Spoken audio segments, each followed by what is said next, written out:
তোমার জন্য কি বানিয়েছি দেখো, চিতই পিঠা।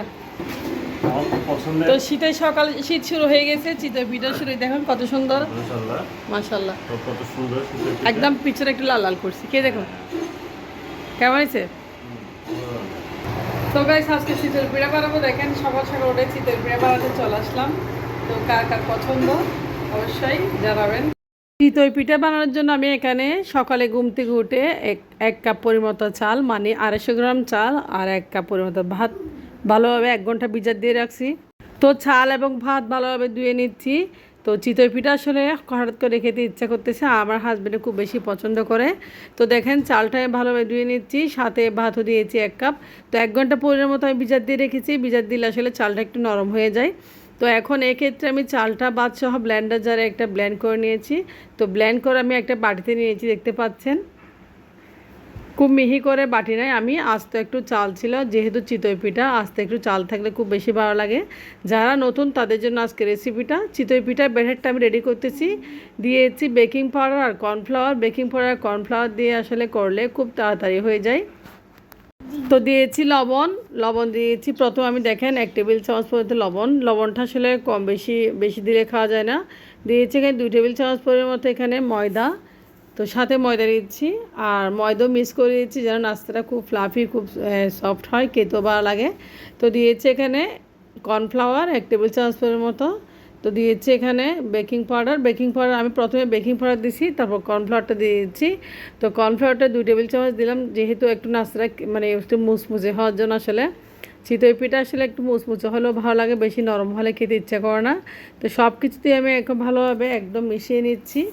তো কাজটা একটু একটু করবেন, যারা নতুন তারা অবশ্যই আমার পেজটি ফলো করে সাথে থাকবেন। আর ভিডিও ভালো লাগলে লাইক কমেন্ট শেয়ার করবেন। তো যারা নতুন তাদের জন্য আমার আজকের ভিডিওটা। চিতই পিঠা অনেকে বানাতে পারে না। তো ব্যাটারটা আমি রেডি করে নিয়েছি। তো ব্যাটারটা আমি দেখেন রেডি হয়ে গেছি।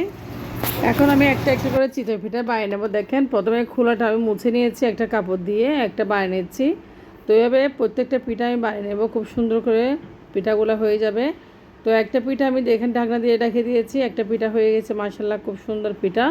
আর আমি যেহেতু নেক্সট টাইম পিঠা বানাচ্ছি একটু কম ফুলছে, যেহেতু নেক্সট টাইম বানাচ্ছি, তারপর অনেক সুন্দর হয়েছে মাশাআল্লাহ। তো এভাবে প্রত্যেকটা পিঠা আমি বানিয়ে নেবো স্টেপ বাই স্টেপ। আপনারা সামান্য কড়াইতে তেল দিবেন, কড়াইতে তেল দিলে আসলে পিঠাটা কালচে হয় না, পুরো লাগে না, দেখতেও বিচ্ছিরি লাগে না, খেতেও খুব বেশি ভালো লাগে, এটা অবশ্যই খেয়াল রাখবেন। তো কড়াইটা মুছে আমি বারবার নাস্তাগুলো বানিয়ে নিচ্ছি। আর চিতই পিঠার ব্যাটারটা এত মিহি হতে হয় না, আধ ভাঙা চাল হলে খেতে খুব বেশি ভালো লাগে। তো শীতের সকালে সবাই চিতই পিঠা বানাবে, খাবে এভাবে। তো দেখেন পিঠাটা হয়ে গেছে কত সুন্দর। আমি কয়েকটা পিঠা বানিয়েছি, এবার সবগুলো পিঠা আমি বানিয়ে নেবো স্টেপ বাই স্টেপ। তো চিতই পিঠা কার কার পছন্দ অবশ্যই কমেন্টস করে জানান। আমার তো খুব বেশি পছন্দ, সাথে আমার হাজব্যান্ডও। আমরা মাংসের ঝোল দিয়ে খুব বেশি মজা করে খাই, বা ঝাল ঝাল করে। তোমার জন্য কি বানিয়েছি দেখো, চিতই পিঠা।